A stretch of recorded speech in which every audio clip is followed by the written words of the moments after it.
Good morning. It is morning. It is only just morning, but I was about to take some tablets and it is Sunday, so I need to refill. And I'm currently, this week, going to be taking some extra meds. I don't have room for them in there, so I'm going to be using one of my older dose sets. And if you want to know why I changed those sets, it's just there. And I just realised how dusty these guys are because I've been using them. Oh, that's bright. I've been using them for a very long time, probably getting on for 2 years, and not once have I ever cleaned them. And I've just, I've not changed meds, but I'm having different meds, so I have changed meds. But I don't know, I just think if I'm using them, I should use them right, so I'm just going to give them a wash. Then I'm going to go to bed. So after washing them all out, having them nice and neat, I decided to go back instead, just so that they don't deteriorate as much. So 1, 2, 3 days worth. Okay, good morning.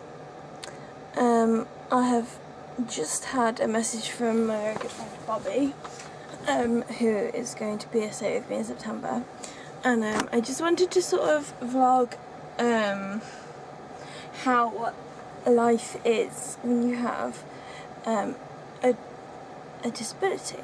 Now, you might look at me and think she's not disabled, but I have bipolar, which is a mental health condition. It is a lifetime diagnosis. I won't ever be recovered. I will be in remission or stable on medication. That's what those terms are. But it does impact my daily functioning, and it's a condition that lasts for 12 months or more. And that's the sort of blurry lines of a definition of disability. But life with a chronic condition is, you can't just do something. I mean, obviously I'm very lucky. Josh was so severely disabled and terminally ill. Everything had to be planned within an inch of its life. You know, he couldn't just go out. He couldn't just book a holiday for next week. I mean, apart from the fact that he'd have to get prepared and well rested for that, there were things like the oxygen machine to sort out. We had to get oxygen ordered to go somewhere.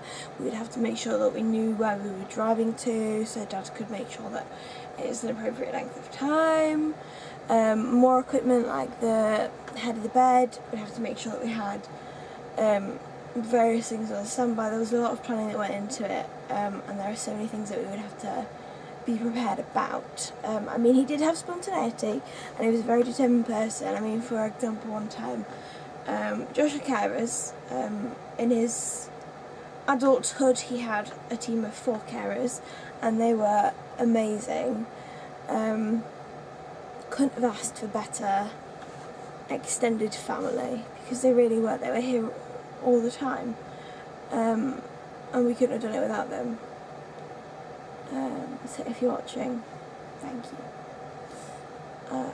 But he one time was with one of the carers, who is his team leader as well, and he decided that he wanted to go out to the races, the horse races or the dog races. I believe it was the horse races. Doncaster, which is almost a 4-hour drive from here, and the carer had to be back for 5 o'clock, and it was like 1 o'clock then, so he said that won't work. So he said they went, I think, to Leicester race courses, I'm not quite sure. And he said that he'd stay a little bit extra time. There was traffic, and he stayed an extra hour and a half getting Josh back. But yeah, back to why I'm recording this right now is because I just woken up and I got a message from Bobby saying that she'd received her accommodation. We want to be together, or at least in suitable accommodation. So basically applying for going to university is not something I can just do and complete with nerves in my belly. This is something that could affect me. This could go badly wrong. This could be absolutely fine and I could be worrying about nothing, but I've got to be prepared. So the first hurdle was mental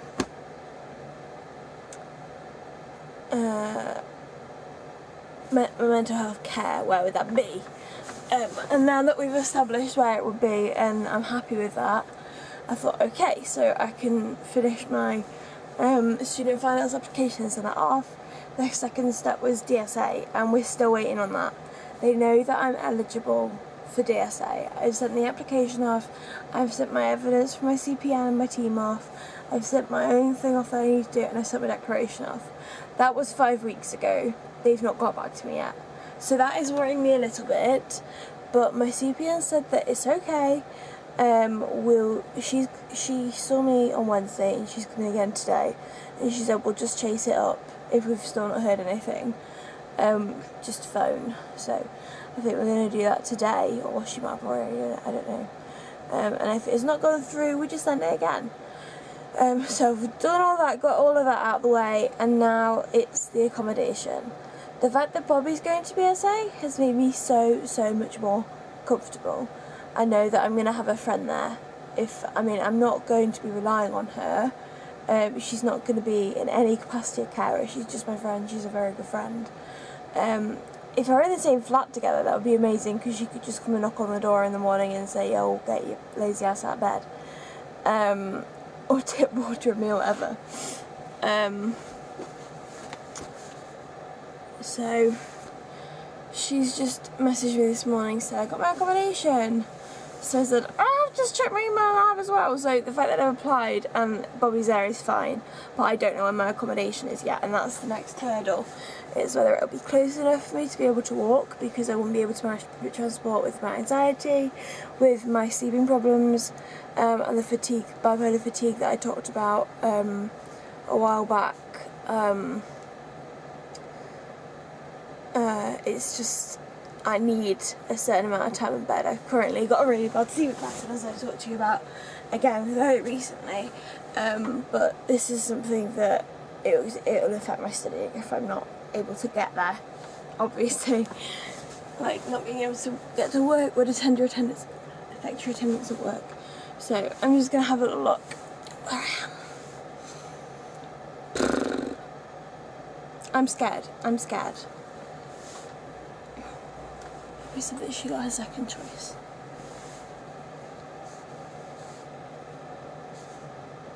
Okay, I forgot my login details, so I'm going to go and log in downstairs instead. So, I cannot remember if I actually did tell you in the end or not. But I'm in the same accommodation as Bobby, and not only am I in the same building, but I'm in the same flat as her, which is really cool. Really tired right now. So, there are a couple of things that I wanted to do today, none of which I actually did. I wanted to go to Beeston and change some money around student bank account, and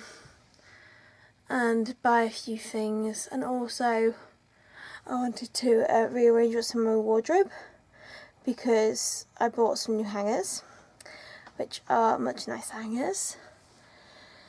I wanted to start changing my clothes over, and also emptying out clothes that I don't or won't wear anymore.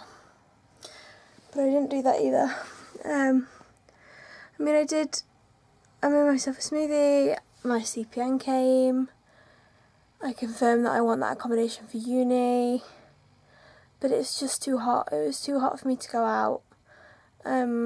Instead of my CPN coming into the conservatory with me, which is what we usually do, I said we should sit outside because it was nicer. We're making phone calls, and it was nicer, and I did the phone calls, but I let myself get overheated in the sun, which I shouldn't have done, but I did.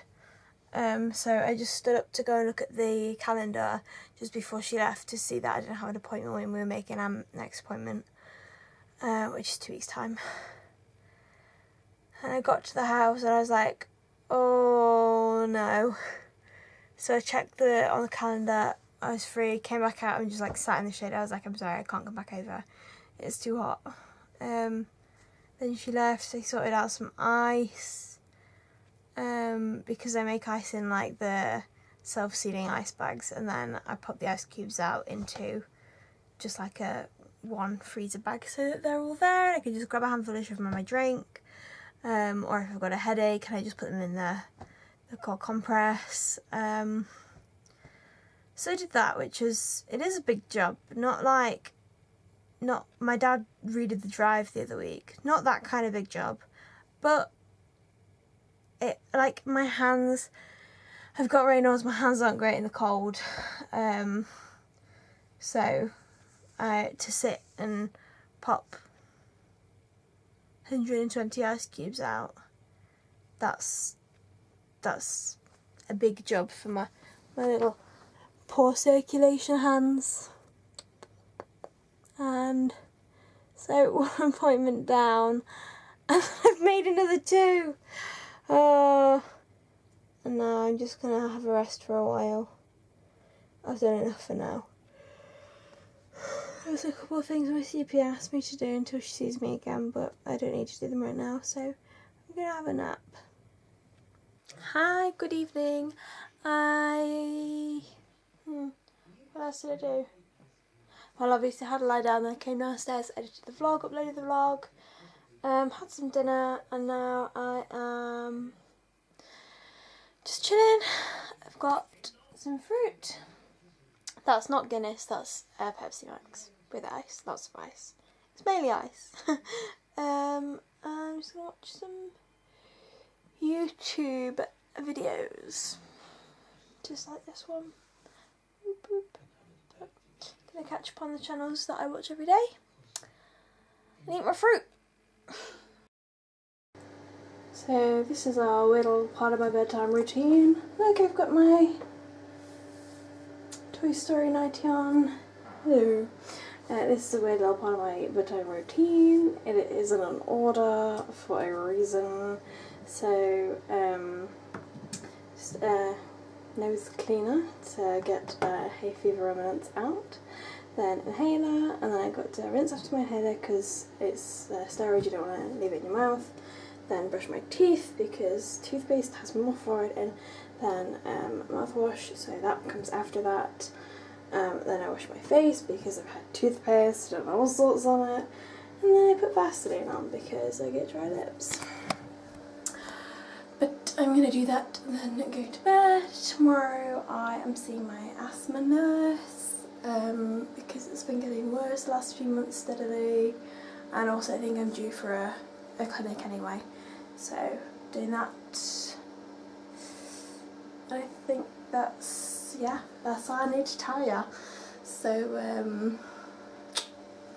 I look at my lovely hair. I don't really have anything else to say. I'm in bed. Bedtime. Woo. So included there are my lithium and microtyping, amongst others. Really not got a random I have asthma.